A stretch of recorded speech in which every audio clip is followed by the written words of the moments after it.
Halo, Assalamualaikum warahmatullahi wabarakatuh. Kembali lagi dengan saya, Nida Khalila, dengan NIM 2103283 dari kelas Advokasi, Negosiasi, dan Advokasi Bisnis, kelas 6B. Kali ini saya akan membahas mengenai analisis bisnis. Sebelum itu, saya akan menjelaskan apa sih analisis bisnis itu. Analisis bisnis adalah suatu proses dan strategi yang diterapkan dengan tujuan untuk melakukan evaluasi dan pengelolaan yang lebih baik terhadap suatu usaha atau bisnis. Selain itu, dengan analisis bisnis, suatu perusahaan atau usaha dapat menentukan solusi atas tantangan yang dihadapi atau yang sudah terjadi. Sebab sistem ini mempertanyakan dan juga memberikan jawaban seperti apakah yang dilakukan oleh perusahaan saat ini dan mengapa hal tersebut perlu dilakoni atau dilakukan. Apakah terdapat cara yang lebih baik dan efektif untuk diterapkan atau bagaimana dan hasil dari data sebelumnya dengan saat ini. Kemudian, berbekal hasil analisis bisnis tersebut, perusahaan dapat melakukan pengembangan berdasarkan hasil evaluasi yang sudah didapat. Umumnya, strategi yang akan digunakan dalam bisnis akan merujuk pada hasil analisis yang telah kita evaluasi tersebut. Selanjutnya, saya akan menjelaskan secara umum itu terdapat 5 jenis analisis bisnis yang dapat kita gunakan oleh pelaku bisnis. Yang pertama itu analisis SWOT. Analisis SWOT atau Strength, Weakness, Opportunities, dan Threats merupakan jenis studi yang paling umum digunakan oleh para pelaku usaha atau pelaku bisnis, di mana pada analisis ini pembisnis dapat mempertimbangkan dan mengetahui ini faktor pemengaruh secara internal serta eksternalnya. Pada dasarnya, strength dan weakness merupakan dua faktor yang dipengaruhi dari sisi internal, sedangkan threat dan opportunities berkaitan dengan faktor eksternal. Yang kedua itu ada Business Process Modeling. Business Process Modeling adalah sebuah proses pendekatan analisis bisnis selama masa analisis suatu proyek untuk mengidentifikasi ketimpangan yang terjadi antara proses bisnis saat ini dan masa depan atau masa yang akan datang. Adapun 4 langkah pada teknik ini yaitu yang pertama itu perencanaan secara strategi, yang kedua analisis model bisnis, yang ketiga uraikan dan rancang prosedur, yang keempat evaluasi teknis solusi bisnis tingkat lanjut. Kemudian yang ketiga ada analisis MOST. MOST adalah suatu kerangka kerja yang kompeten untuk analisis bisnis. Selain itu, jenis ini menjadi salah satu teknik pemodelan yang efektif untuk mengidentifikasi kemampuan suatu organisasi atau suatu bisnis tersebut. Kemudian, metode ini juga memerlukan analisis internal secara menyeluruh terhadap tujuan organisasi atau bisnis dalam rangka menyusun strategi untuk mencapainya. Kemudian saya akan menjelaskan definisi dari MOST atau MOS. Yang pertama itu mission atau misi, apa tujuan yang hendak dicapai perusahaan atau organisasi. Kemudian yang kedua itu objektif atau tujuan, apa tujuan utama yang dapat mendukung mission perusahaan tersebut. Kemudian yang ketiga itu strategi, apa sih pilihan yang tersedia dalam rangka meraih tujuan perusahaan tersebut. Kemudian yang keempat itu ada taktik, apa sih metode yang diterapkan perusahaan untuk menjalankan strategi itu. Kemudian yang berikutnya ada analisis PESTEL atau yang dikenal juga sebagai PAST adalah teknik analisis yang digunakan untuk menghadapi persoalan lingkungan yang berkaitan dengan bisnis suatu usaha. Cara kerja dari metode ini yaitu dengan menganalisis dan mempelajari berbagai faktor seperti politik, ekonomi, sosiologi, teknologi, hukum, dan lingkungan. Kemudian setelah analisis dilakukan perusahaan pun dapat dengan lebih mudah membangun dan menyusun rencana strategis untuk mengatasi tantangan yang ada atau permasalahan yang akan terjadi, yang tentu saja berkaitan dengan lingkungan. Kemudian yang kelima itu ada dengan analisis Gateway, adalah jenis analisis bisnis yang meliputi customer, aktor, transformation, proses, worldview, owner, dan environmental. Metode ini diterapkan untuk mengidentifikasi secara menyeluruh bagaimana sih setiap pilihan, tindakan, dan keputusan yang dapat berpengaruh pada berbagai pihak. Kemudian saya akan menjelaskan definisi dari Gateway. Yang pertama itu customer. Siapa yang meraih keuntungan dari bisnis tersebut? Misalnya tuh keuntungan yang didapat itu menguntungkan pihak yang punya perusahaan atau yang punya bisnis tersebut. Kemudian ada aktor, siapa pihak yang terlibat dari proses tersebut. Pihak-pihaknya seperti pelakunya yaitu pemilik perusahaan, pemilik bisnis ataupun customer tersebut. Kemudian ada transformation process, yaitu transformasi esensial dari sistem yang ada.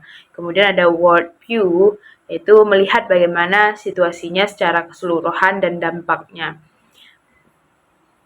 Jadi kita tuh penting juga melihat apa sih yang akan terjadi di lapangan, apakah itu kekurangan atau sebuah kelebihan dari usaha kita. Dan kalau memang pun itu kurang, apakah berdampak lebih ke bisnis yang kita punya. Kemudian owner, yaitu siapa pemilik dari sistem yang terdampak dan bagaimana kaitannya dengan mereka. Kemudian ada environmental, yaitu apa sih kendala yang dihadapi dan bagaimana pengaruh dari solusi yang diajukan. Apa itu? Kemudian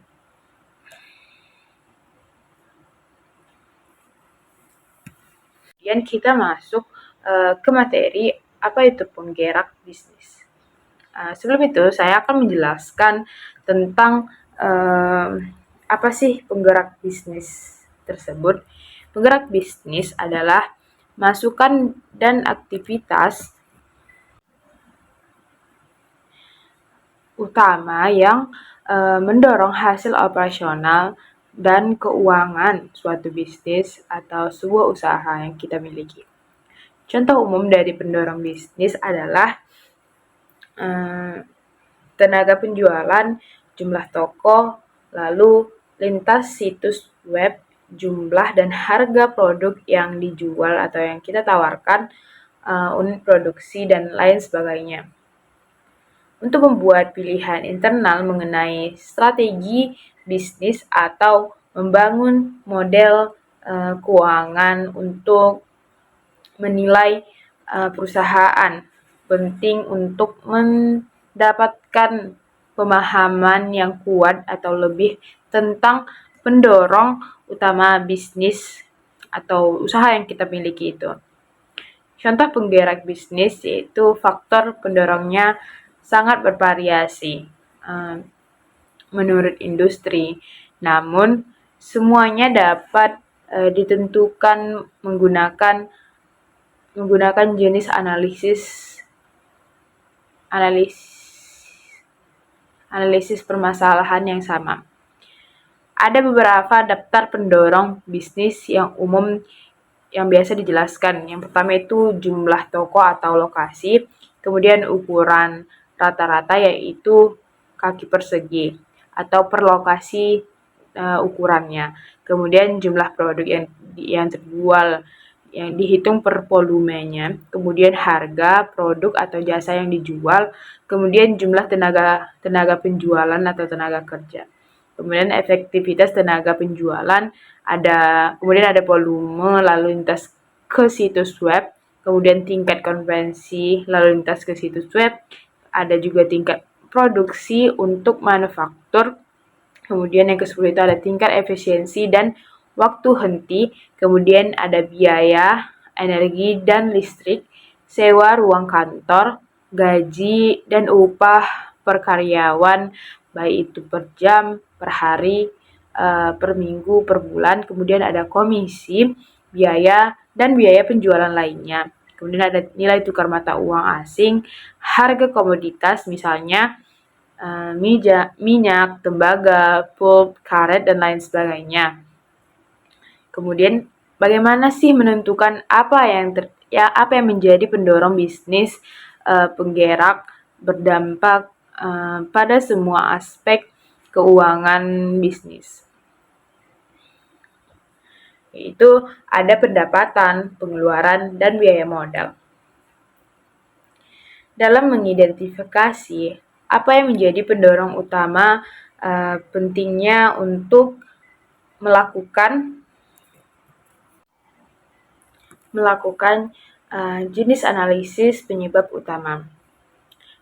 Kemudian mulailah dengan melihat laporan keuangan perusahaan yang ada, dan kemudian ajukan pertanyaan, apa sih yang mendorong item baris ini gitu kan.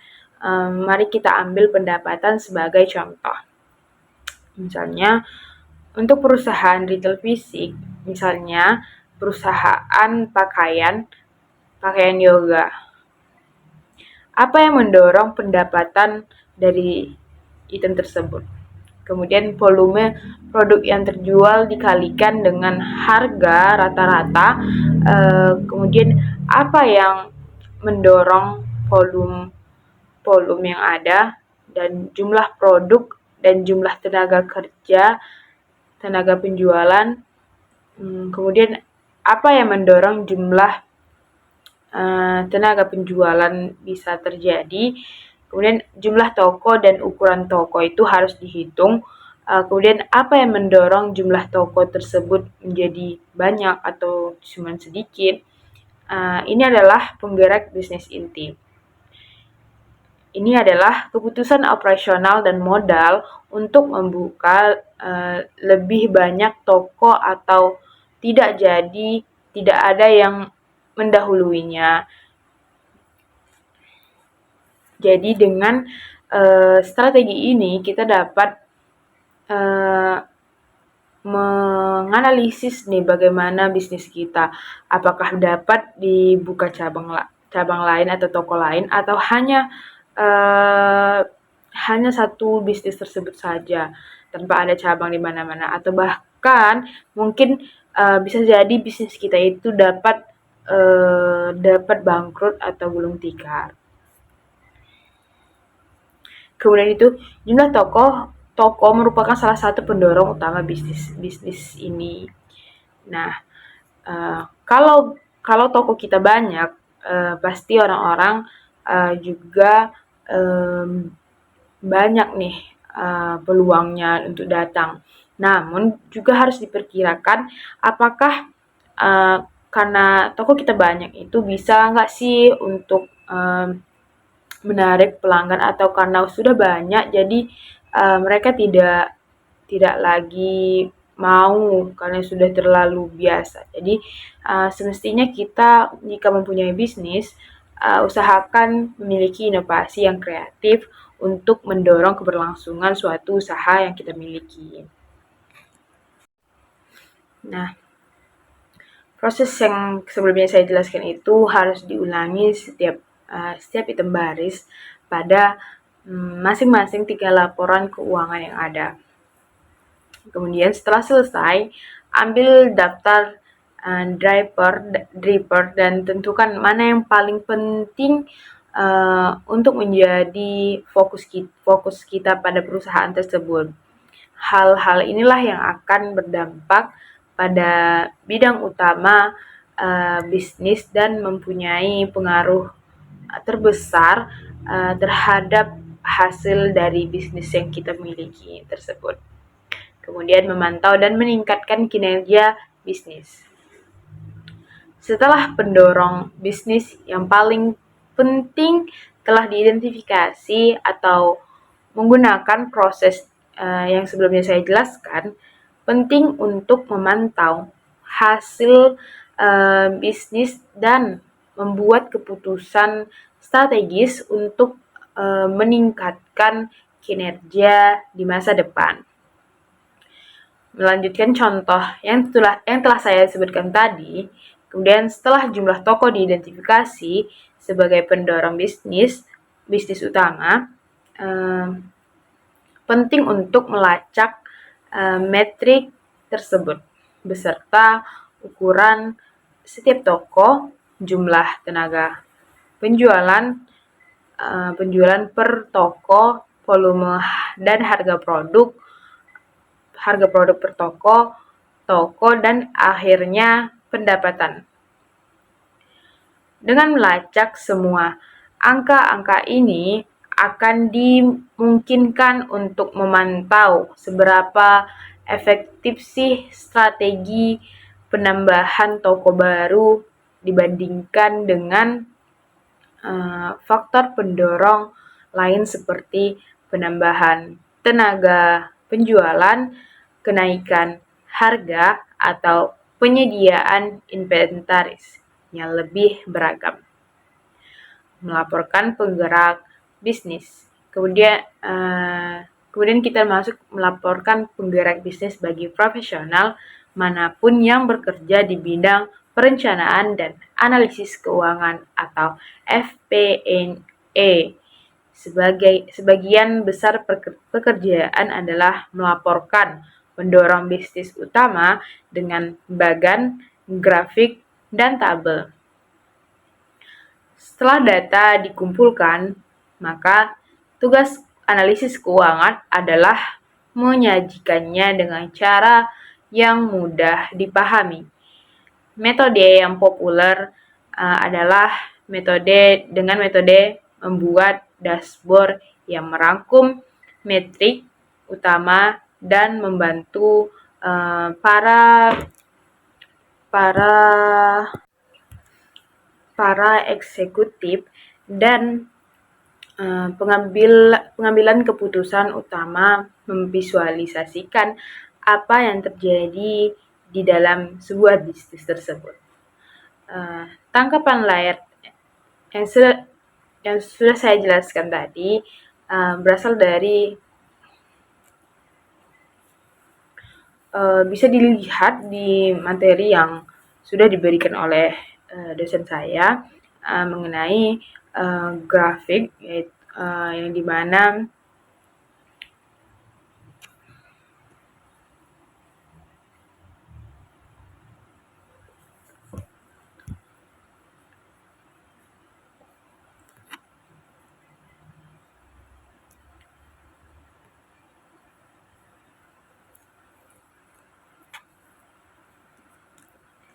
bisa dilihat itu berasal dari kursus dashboard keuangan dan visualisasi data yang mengajarkan kita cara membuat dashboard dari awal dan lebih mudah. Kemudian itu ada aplikasi dalam pemodelan dan penilaian keuangan saat membangun model keuangan di Excel. Prosesnya dimulai dengan membangun bagian asumsi yang mencakup semua pendorong bisnis utama tersebut. Setelah semua masukan ini tersedia, perkiraan dapat dibuat dan model 3 pernyataan dasar dapat dibuat. Setelah model 3 pernyataan dihubungkan, model DCF arus kas yang didiskontokan dapat dibangun untuk menilai bisnis yang kita punya atau bisnis orang lain. Kemudian pemodelan tingkat lanjut seperti analisis sensitivitas, struktur, pembiayaan, dan transaksi seperti merger dan akuisisi atau M&A juga dapat dilakukan. Kemudian ada teknik-teknik analisis bisnis. Ada berbagai teknik yang dapat kita gunakan untuk melakukan analisis bisnis. Yang pertama itu adalah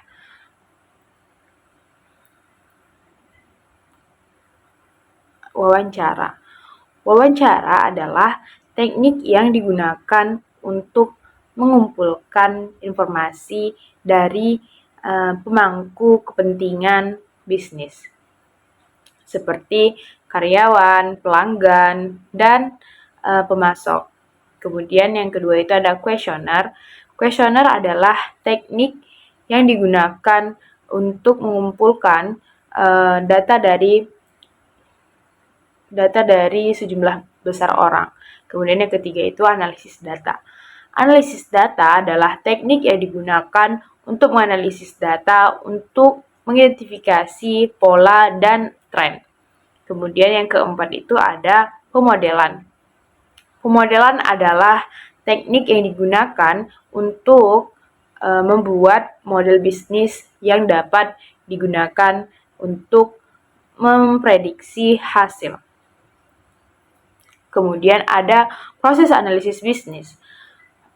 Proses analisis bisnis biasanya terdiri dari beberapa langkah. Yang pertama itu menentukan tujuan. Langkah pertama adalah menentukan tujuan analisis bisnis. Apa yang ingin Anda capai dengan analisis ini? Kemudian yang kedua itu mengumpulkan data. Untuk mengumpulkan data yang diperlukan untuk mencapai tujuan kita atau tujuan perusahaan. Data ini dapat dikumpulkan dari berbagai sumber seperti wawancara, kuesioner, analisis data, dan pemodelan. Kemudian yang ketiga itu menganalisis data. Setelah data dikumpulkan, selanjutnya data dianalisis untuk mengidentifikasi pola dan tren. Kemudian yang keempat itu mengembangkan rekomendasi. Berdasarkan hasil analisis data, selanjutnya dikembangkan rekomendasi untuk meningkatkan kinerja bisnis. Kemudian yang kelima, menerapkan rekomendasi. Langkah terakhir adalah menerapkan rekomendasi yang telah dikembangkan sehingga dapat membuat bisnis kita lebih mumpuni.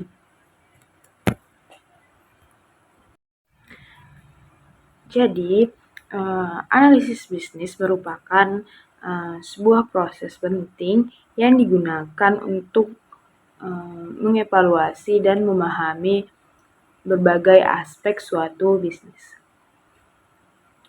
Tujuannya adalah untuk mengidentifikasi peluang, memecahkan masalah, meningkatkan kinerja, dan mencapai tujuan bisnis secara keseluruhan.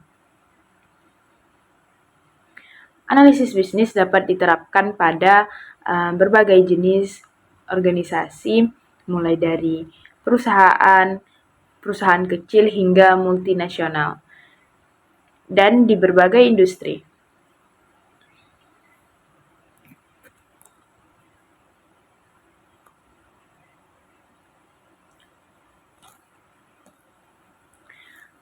Manfaat dari analisis bisnis adalah manfaat utama dari analisis bisnis yang pertama itu ada meningkatkan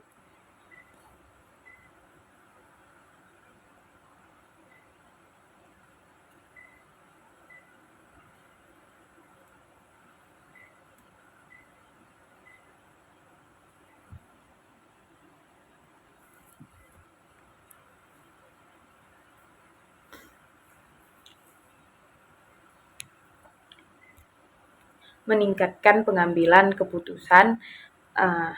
Analisis menyediakan informasi dan data yang diperlukan untuk membuat keputusan bisnis yang lebih tepat dan terinformasi. Kemudian yang kedua itu untuk meningkatkan efisiensi dan efektivitas. Kemudian yang ketiga, analisis bisnis dapat membantu mengidentifikasi inefisiensi dan pemborosan dalam proses bisnis, sehingga dapat dihilangkan atau dikurangi. Kemudian yang keempat itu ada meningkatkan profitabilitas. Analisis bisnis dapat membantu mengidentifikasi peluang baru untuk meningkatkan pendapatan dan keuntungan.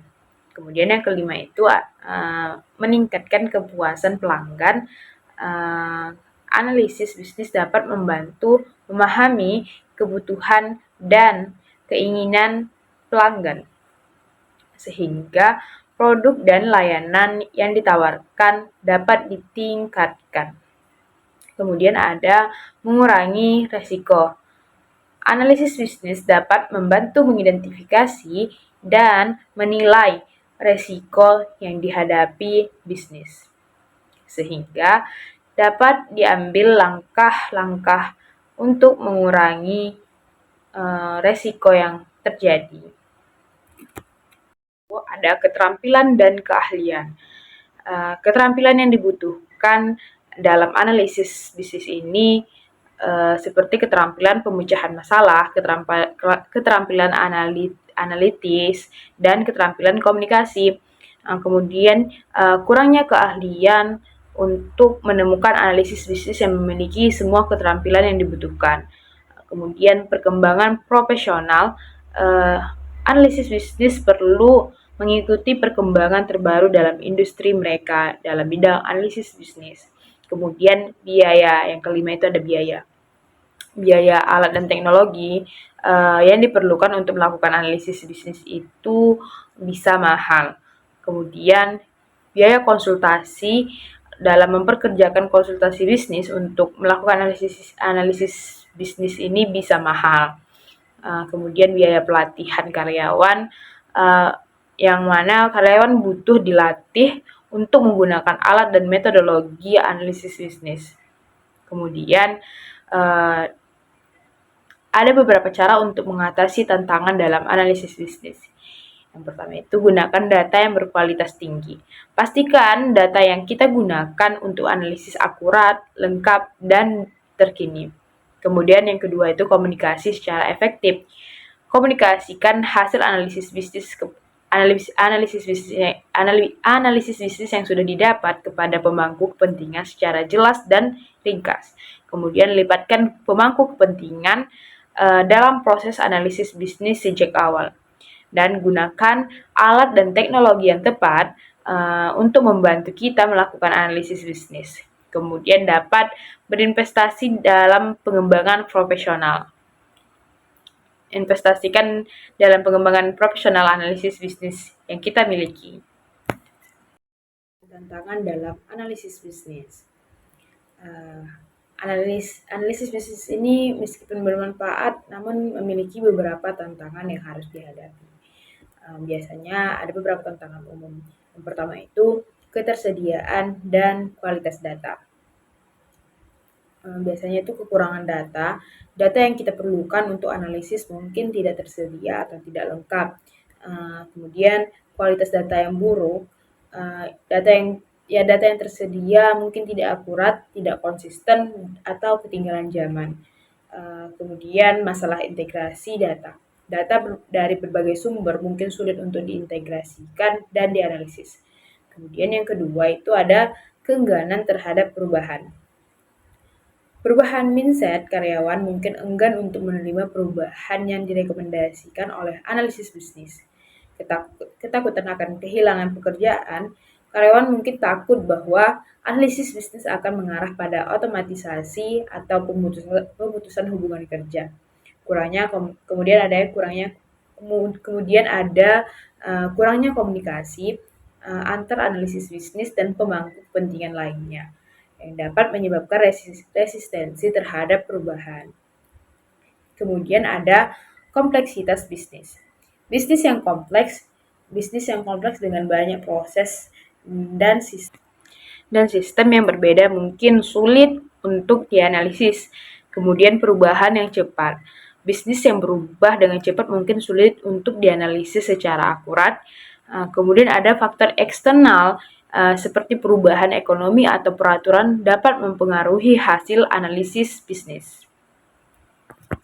Gimana sih kalau kita mempunyai usaha baru, sebuah bisnis baru, apakah perlu untuk menganalisis bisnis? Nah, saya akan mencoba menjawab itu. Meskipun usaha yang kita miliki itu masih baru, namun melakukan analisis bisnis sangatlah penting dan memberi banyak manfaat.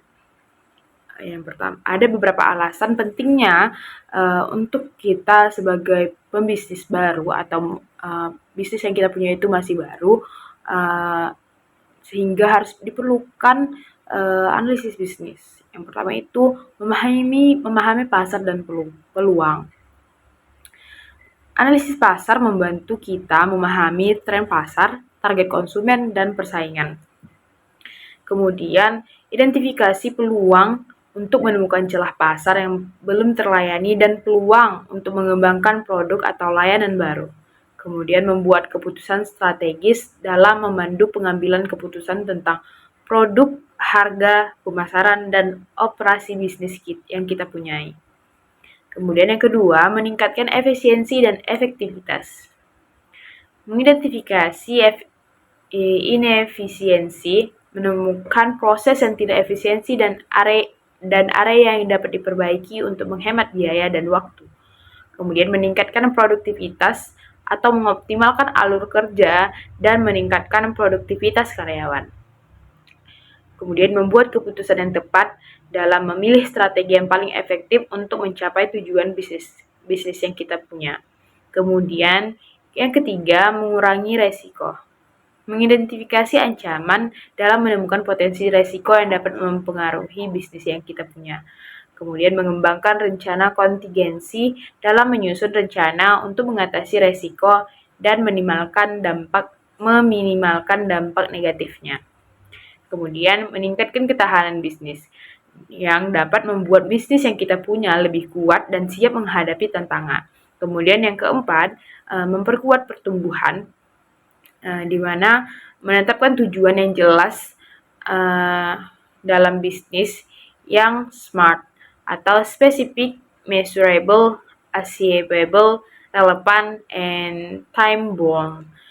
Kemudian mengembangkan strategi yang efektif dalam membuat rencana untuk mencapai tujuan bisnis kita. Kemudian melacak kemajuan atau memantau kinerja bisnis kita dan membuat penyesuaian sesuai kebutuhan usaha kita. Kemudian yang kelima, meningkatkan peluang mendapatkan pendanaan. menyusun rencana bisnis yang solid. Dalam rencana bisnis yang komprehensif dengan analisis pasar, proyeksi keuangan, dan strategi bisnis yang kuat akan menarik investor dan pemberi pinjaman sehingga bisnis kita mungkin pada saat terjadi hal atau resiko hampir kegagalan atau gagal. Nah, sehingga investor ini dapat memberikan pinjaman kepada kita sehingga bisnis kita itu tidak jadi atau mengurangi dampak dari kebangkrutan bisnis kita tersebut. Kemudian, meningkatkan kredibilitas. Analisis bisnis menunjukkan kepada investor bahwa kita telah melakukan riset dan memiliki pemahaman yang mendalam tentang bisnis yang kita punyai. Kemudian meningkatkan peluang pendanaan untuk mengembangkan bisnis yang kita punya. Contohnya, penerapan analisis bisnis pada usaha baru, yaitu contohnya usaha kuliner. Jadi analisis pasar yang akan kita lakukan dalam usaha kuliner ini dapat membantu kita menentukan jenis makanan yang populer di daerah kita dan harga yang kompetitif dan serta strategi pemasaran yang efektif.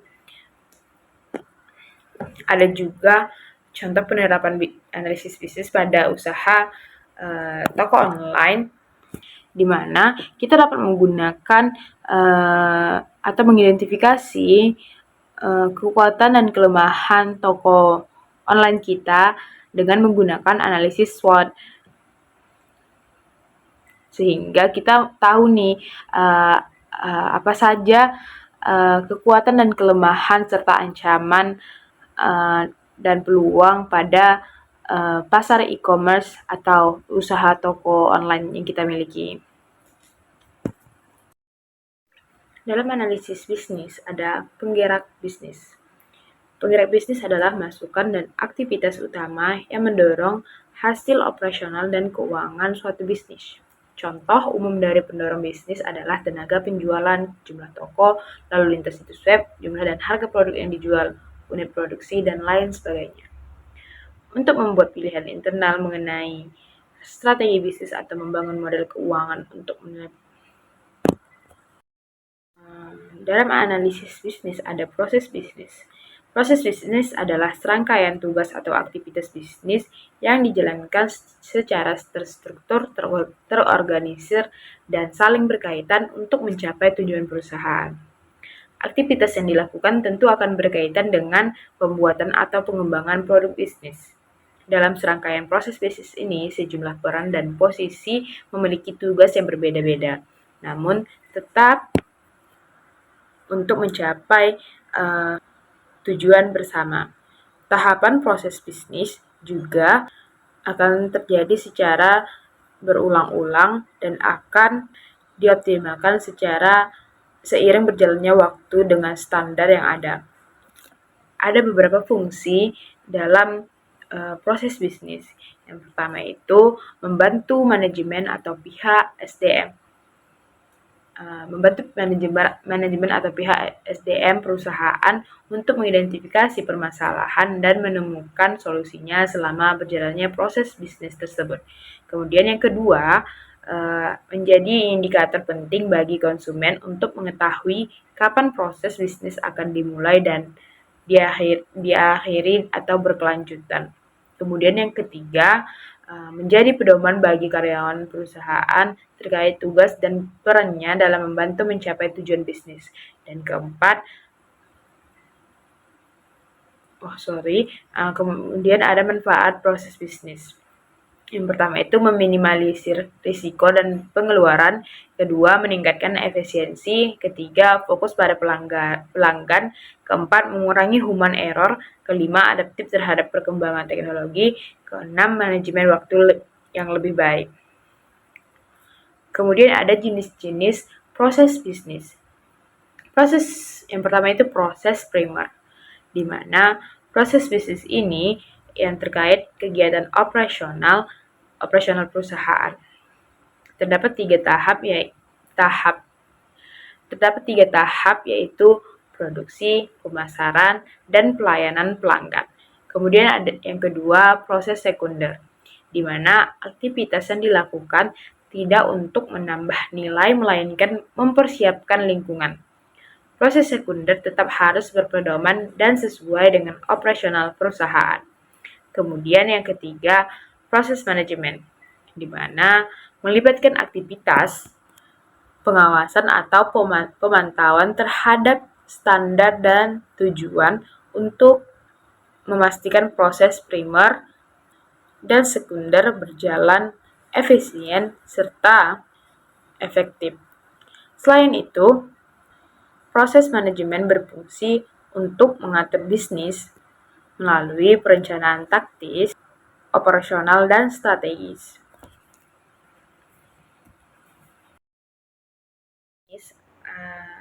Dalam analisis bisnis ada proses bisnis. Yang pertama itu analisis kegiatan.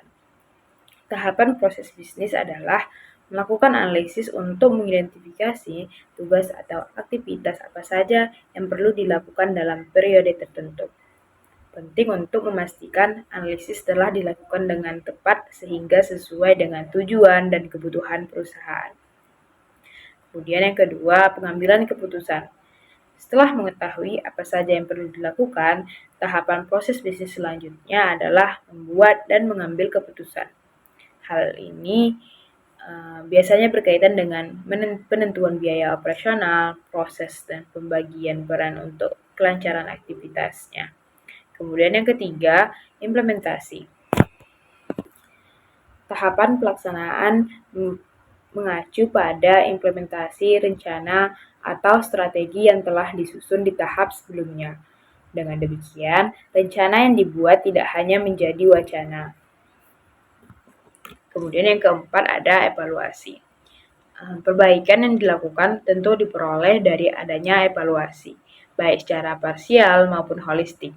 Ada beberapa hal yang bisa menjadi poin evaluasi. Salah satunya diantaranya adalah kinerja karyawan. Dengan demikian, perusahaan juga bisa menilai bagian yang perlu diperbaiki. Kemudian ada pemodelan proses bisnis atau BPM. Adalah representasi analitis atau sekadar ilustrasi proses bisnis suatu organisasi. Proses pemodelan merupakan komponen penting untuk manajemen proses bisnis yang efektif. Kemudian ada teknik pemodelan proses bisnis. Pemodelan proses bisnis dapat diungkapkan melalui diagram alur, program, hypertext, atau script. Tidak hanya ada satu cara untuk menerapkan pemodelan proses bisnis sebenarnya, kita juga dapat memilih dari 12 teknik. Beberapa teknik pemodelan proses bisnis yang paling umum digunakan. Yang pertama itu ada notasi pemodelan proses bisnis atau BPMN. Merupakan penggunaan garis, panah, dan bentuk geometris yang relatif sederhana yang semuanya mengomunikasikan aliran dan nuansa proses. Ketika perusahaan tersebut mengirim produknya dan menjalankan mesin pemasarannya, BPMN akan menjadi standar yang tidak perlu dipertanyakan lagi untuk pemodelan dan pelaksanaan proses. Namun saat ini, kita masih berada di antara berita dan kenyataan. Namun BPMN 2.0 sederhana, tidak langsung intuitif bagi pengguna bisnis pada umumnya. Ini adalah alat yang hebat untuk konsultasi proses, namun tidak berguna bagi mereka yang ingin membuat aplikasi sendiri. Kemudian yang kedua itu ada notasi proses universal. Universal Process Notation atau UPN adalah sistem yang lebih intuitif. UPN menyediakan kotak sederhana untuk setiap tugas yang harus diselesaikan. Kotak tersebut menunjukkan apa yang terjadi, siapa yang ditugaskan padanya, dan kapan hal ini terjadi secara berurutan. Hal ini sangat berguna bagi teknologi informasi untuk merancang dan menganalisis proses. bagi manajemen untuk mematuhi norma-norma bisnis dan bagi pengguna bisnis akhir untuk memahami proses sebagaimana dimaksud. Kemudian yang ketiga itu ada teknik diagram alir. Diagram alur menjelaskan alur proses yang kompleks dengan cara yang sederhana namun efektif. Mereka mengilustrasikan langkah-langkah proses dalam urutan berurutan, mulai dari masukan, proses aktual, hingga keluaran. Faktanya, diagram alur memberikan kerangka dasar bagi BPMN untuk menampilkan alur proses selanjutnya. Kemudian yang keempat ada bagan GANTT, di mana diagram ini mampu menunjukkan keseluruhan proses dengan menggunakan waktu yang dibutuhkan sebagai salah satu sumbu utama. Ini berfungsi lebih baik dalam menunjukkan keseluruhan waktu yang dibutuhkan untuk menyelesaikan suatu proyek dibandingkan opsi lainnya. Kemudian yang kelima ada jaringan Petri, merupakan teknik pemodelan dalam matematika. Jaring Petri juga berguna untuk pemodelan proses bisnis. Jaringan Petri mengklasifikasikan atau memberi kode warna pada langkah alur kerja yang kompleks, pengguna, dan rute dalam berbagai warna. Sekian video dari saya. Assalamualaikum warahmatullahi wabarakatuh.